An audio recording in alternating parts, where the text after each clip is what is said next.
Hello everyone. दोस्तों, आज पंच जगत संकल्पना के बारे में पढ़ेंगे। ये एक स्पेशल टॉपिक है और काफ़ी महत्वपूर्ण है, तो यहाँ से क्वेश्चन आने के चांस भी बनते हैं। तो मैं बता दूँ, अपन पढ़ेंगे पंच जगत संकल्पना।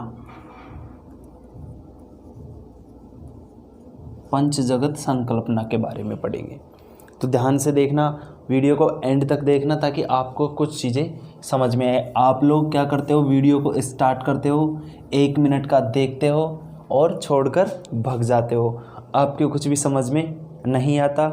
तो यार ऐसा काम नहीं चलने वाला। इसके बजाय आप पढ़ो ही मत, वो ठीक रहेगा। तो अब से पहले की जो क्लासेज करवा दी, तो प्लेलिस्ट में जाना और देख लेना ताकि आपको सब कुछ समझ में आ जाए। मैंने यार 10 के लगभग क्लासेज करवा दी है, तो जाकर देख लेना अगर नहीं देखी हो तो। जूलॉजी की तो डाइवर्सिटी ऑफ एनिमल्स बुक के ये टॉपिक्स इंपॉर्टेंट मैं करवा रहा हूँ। 10 क्लासेज के लगभग मैंने दे दिया आपको, 11th क्लास आज है। तो आगे बढ़ते हैं, अपन पढ़ेंगे पंच जगत संकल्पना। तो दोस्तों यार सबसे पहली बात आती है कि पंच जगत जो संकल्पना है इसकी उत्पत्ति क्यों हुई, यानी इससे पहले कौन सी संकल्पना थी और यार क्या रीज़न था।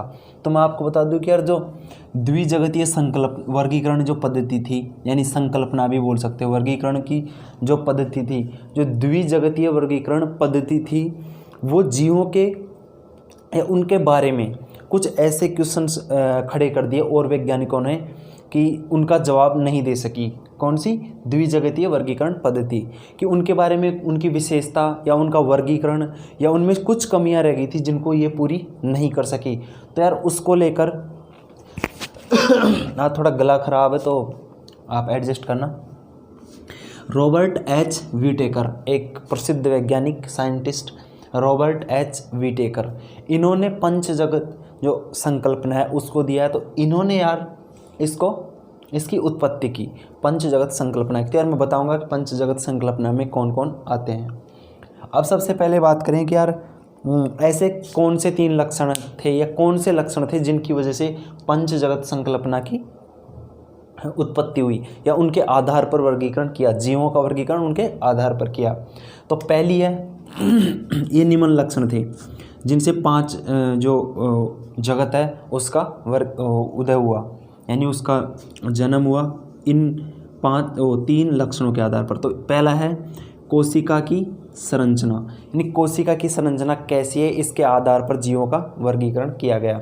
दूसरा है जीव एक कोशिकीय है या बहुकोशिकीय है, जो जीव है वो एक कोशिकीय है या बहुकोशिकीय है, तो ये सेकंड था। इसके आधार पर भी जीवों का पंच जगत संकल्पना का उद्भव हुआ, तो उसमें इसका भी महत्वपूर्ण योगदान है। और जो तीसरा है वो है पोषण का प्रकार। तो ऐसे करके ये 3 निम्न लक्षण हैं, इनके आधार पर फर्स्ट कोशिका की संरचना, सेकंड जीव एक कोशिकीय या बहुकोशिकीय, और थर्ड पोषण का प्रकार। तो 3 जो लक्षण है उनको लेकर पंच जगत संकल्पना का उद्भव हुआ। अब उन पंच जगत संकल्पना में कौन कौन आते हैं ये देखिए आप।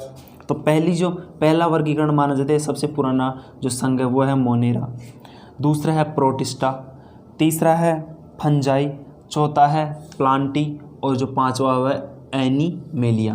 तो यार तीनों आप एक बार देख लीजिए। यार अब बात करेंगे कि इनका वर्गीकरण पहले किसका हुआ बाद में। तो यार सबसे पहले माना जाता है मोनेरा का, सबसे जो पहला माना जाता है, सबसे पुराना जो जगत है वो माना जाता है मोनेरा को, और इसका सर्वप्रथम इसका विकास हुआ था। उसके बाद मोनेरा जीवों से प्रोटिस्टा जीवों का विकास हुआ। जो मोनेरा जीव है इसको सर्वप्रथम इसका हुआ विकास, इसका प्रोटिस्टा का विकास इनके जीवों से माना जाता है। इस अवधारणा के हिसाब से जो इन्होंने दिया रॉबर्ट एच विटेकर साइंटिस्ट हैं। अब प्रोटिस्टा के जो शेष 3 जगत हैं, 5 जगत मैंने बता दिया आपको, 5 जगत बताया मैंने आपको, उनमें से मोनेरा सर्वप्रथम विकास हुआ, उसके बाद प्रोटिस्टा, तो इसके जीवों से इसकी उत्पत्ति मानी जाती है। एंड जो थर्ड है, 3 है बचे हैं, वो प्रोटिस्टा से इनका विकास माना जाता है। तो यार इनके बारे में अपन एक एक चीज़, इनके बारे में डिटेल में थोड़ी थोड़ी जानकारी अपन आपको बताने वाले हैं। तो यार इनके नोट्स मैं आपको स्क्रीन पर लगाऊंगा और आप अच्छे से उनको समझने की कोशिश करना। तो स्क्रीन पर देखिए दोस्तों, सबसे पहले बात करते हैं मोनेरा की। तो ये जो सबसे प्राचीनतम जीवाश्म है उनका समूह माना जाता है, ठीक है। इसके अंतर्गत नील, हरित शैवाल और बैक्टीरिया आते हैं। सबसे पहले आप समझ लीजिए मोनेरा जो सबसे ओल्ड है, पुराना है। देन उसके बाद इसके अंदर क्या क्या आते हैं, नील, हरित शैवाल और बैक्टीरिया।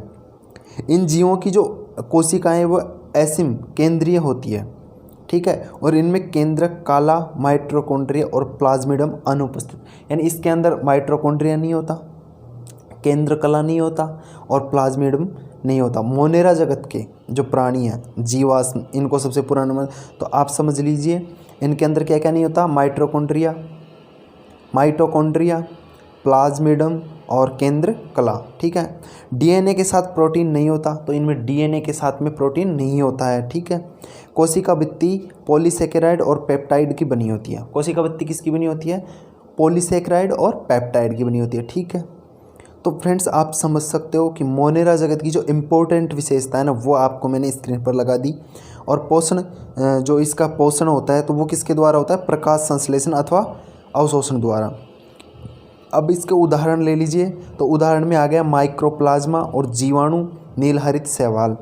आप समझ गए होंगे मोनेरा के बारे में, और अच्छे से वीडियो को पॉज करके नोट्स को एक बार देख लीजिए। अब बात करते हैं प्रोटिस्टा की।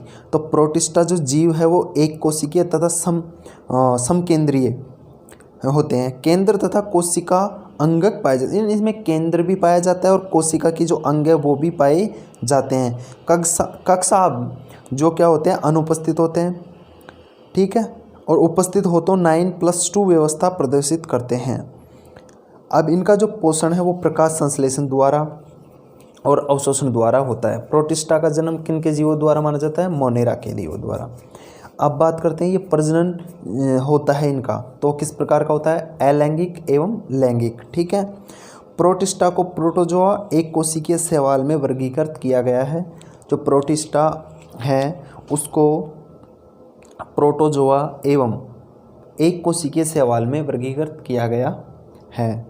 क्योंकि ये एक कोशिकीय जीव हैं तो यार इनको स्वाभाविक सी बात है कि एक कोशिकीय शैवाल में वर्गीकृत शैवाल होंगे जो एक कोशिकीय होंगे। अब उदाहरण के तौर पे लेते हो तो डायेटम, क्लेमाइडोमोनास, यूग्लिना, प्रोटोजोआन्स, तो यार ये आते हैं प्रोटिस्टा के अंदर। वीडियो को पॉज करके स्क्रीन पर आप अच्छे से देख सकते हो। अब बात करते हैं फंजाई की, जिसे इंग्लिश में बोलते हैं फंगी।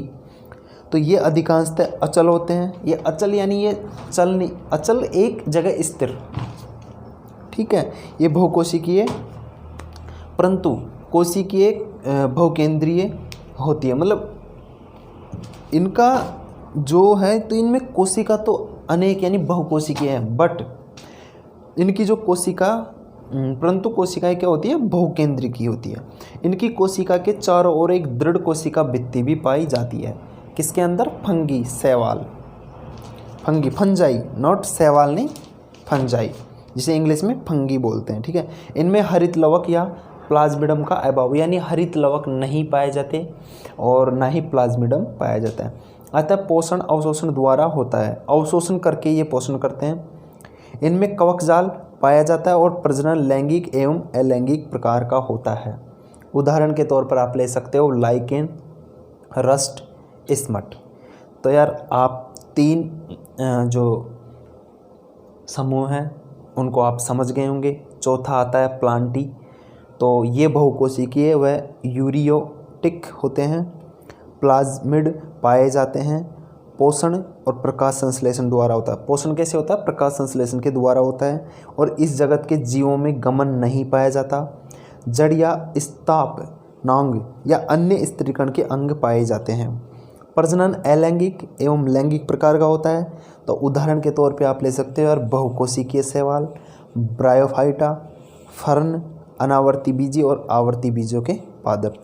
तो प्लांटी तो एक इजी सा संग हो गया। तो यार इसको तो आप वीडियो को पॉज करके एक बार दोबारा भी पढ़ सकते हो। एनिमेलिया, तो ये बहुकोशिकीय और यूकैरियोटिक होते हैं। कोशिका पर प्लाज्मा झिल्ली भी पाई जाती है लेकिन भित्ति नहीं होती। और प्लाज्मिड है वो अनुपस्थित होता है, और जंतु है जो विषमपोषी होते हैं। ठीक है। गमन हेतु पेशियाँ पाई जाती हैं और अधिकांश में संवेदी अंग तथा तंत्रिका कोशिकाएं भी पाई जाती है। प्रजनन सामान्य लैंगिक प्रकार का होता है। उदाहरण के तौर पे आप ले सकते हो प्रोटोजोआ के अतिरिक्त सभी जंतु, इन प्रोटोजोआ के अलावा अतिरिक्त जो भी जंतु है वो किस में आते हैं, एनिमेलिया में आते हैं। ठीक है।